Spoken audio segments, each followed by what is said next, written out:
Ma'asyiral muslimin, jamaah sidang Jumat rahimakumullah. Alhamdulillahi rabbil alamin. Segala puji syukur kita panjatkan kepada Allah Subhanahu wa taala Rabbul alamin yang telah menyempurnakan berbagai kenikmatan di dalam kehidupan kita. Kita punya kewajiban untuk terus bersyukur. Bersyukur atas berbagai anugerah dan nikmat yang Allah berikan kepada kita. Syukurnya kita adalah dengan cara menggunakan nikmat itu untuk sebaik-baiknya penghambaan kepada Allah Subhanahu wa taala. Kita jadikan berbagai nikmat yang Allah berikan kepada kita sebagai sarana untuk beribadah kepada Allah, untuk menguatkan iman kita, untuk mempertebal takwa kita kepada Allah Subhanahu wa taala.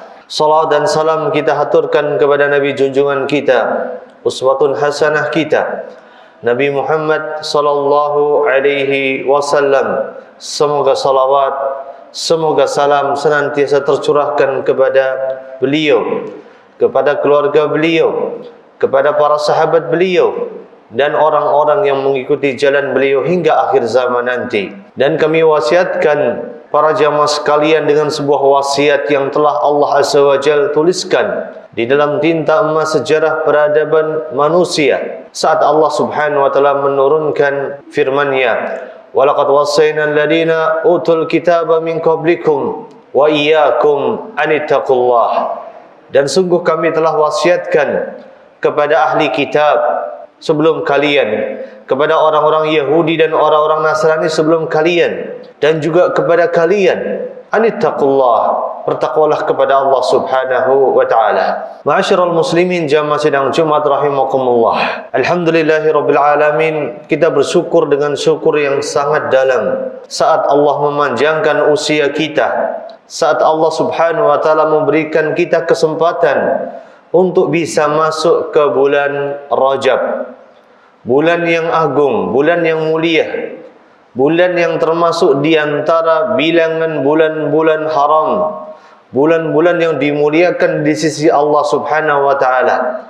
Sebagaimana Allah menyebutkan di dalam surat At-Taubah, inna iddatash syuhuri indallah isna asyara syahra.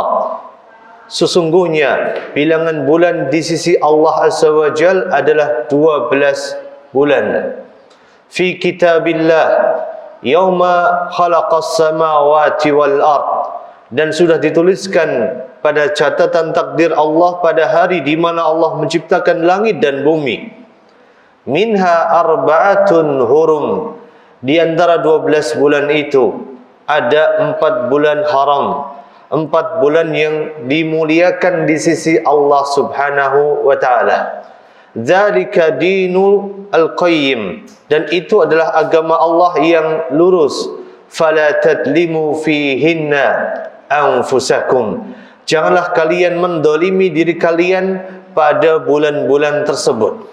Ma'asyiral muslimin, jamaah sidang Jumat yang dimuliakan oleh Allah Azza wa Jalla. Di dalam surat tersebut, di dalam ayat tersebut, Allah Subhanahu wa taala mengakhiri firman-Nya dengan menyebutkan fala tadlimu fihinna anfusakum. Ada sebuah rahasia. Kenapa kita dilarang oleh Allah Subhanahu wa taala untuk mendolimi diri kita pada bulan-bulan itu? Karena disebutkan oleh para ulama, disebut sebagai bulan haram dengan 2 buah alasan. Di antaranya ada alasan yang cukup besar. Di dalam bulan-bulan haram, yang dengan itu Allah menyebut bulan itu dengan sebutan bulan haram, disebabkan karena kita dilarang untuk melakukan perbuatan kemaksiatan di dalamnya. Disebabkan karena setiap kemaksiatan yang kita lakukan, dosanya akan dilipat gandakan di sisi Allah Subhanahu wa taala. Sebaliknya, setiap kebaikan, setiap amal soleh yang kita kerjakan, maka pahalanya juga akan dilipat gandakan di sisi Allah Subhanahu wa ta'ala. Sampai-sampai saat menafsirkan surat ini, Ibnu Abbas mengatakan wal amalu salih wal ajrul azim. Dan di bulan-bulan haram itu kita diperintahkan untuk memperbanyak amal saleh, karena di bulan-bulan itu ajrul azim, pahalanya begitu besar, pahalanya begitu berlimpah, pahalanya dilipat gandakan di sisi Allah Subhanahu wa taala.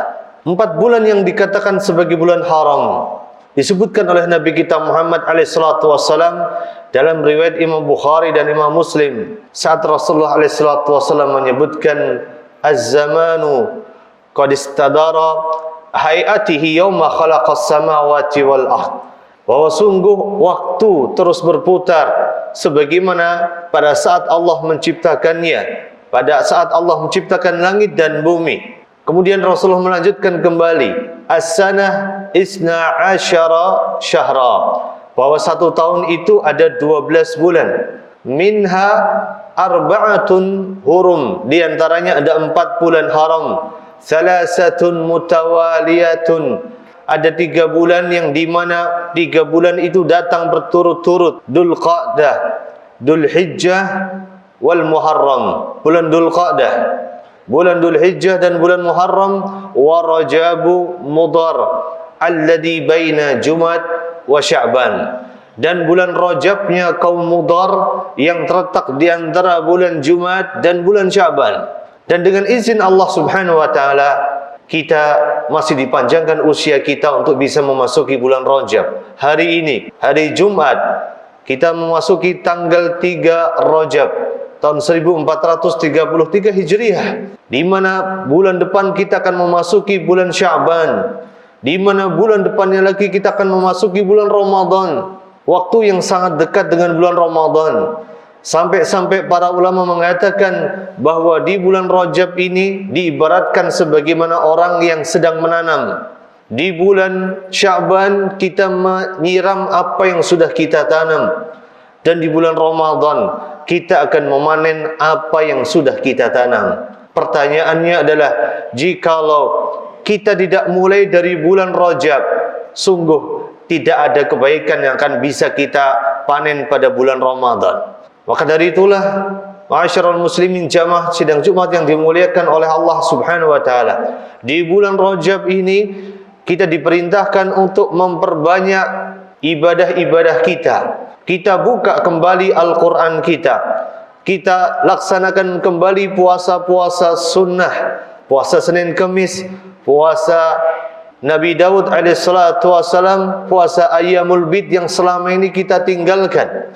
Diibaratkan mesin, kita membutuhkan pemanasan terlebih dahulu, sehingga ketika masuk di bulan Ramadan, kita termasuk golongan orang-orang yang siap memanen pahala yang begitu besar di sisi Allah Subhanahu wa taala. Semoga Allah Subhanahu wa taala memberikan taufik kepada kita semuanya untuk bisa mengisi bulan Rajab ini dengan amalan-amalan yang akan kita pergunakan untuk mempersiapkan datangnya bulan Ramadan. Semoga Allah Azza wa Jalla memberikan taufik kepada kita sehingga kita bisa dijauhkan dari berbagai dosa dan maksiat yang kita lakukan. Karena dosa dan maksiat yang dilakukan di bulan Rajab ini akan dilipat gandakan keburukannya, dilipat gandakan dosanya di hadapan Allah Azza wa Jalla. Hanya kepada Allah Azza wa Jalla kita memohon taufik, hanya kepada Allah Azza wa Jalla kita memohon hidayah. Barakallahu li wa lakum fil Qur'anil azim, wa nafa'ani wa iyyakum bima fihi minal ayati wa dzikril hakim, wa taqabbalallahu tilawatahu innahu huwal ghafurur rahim.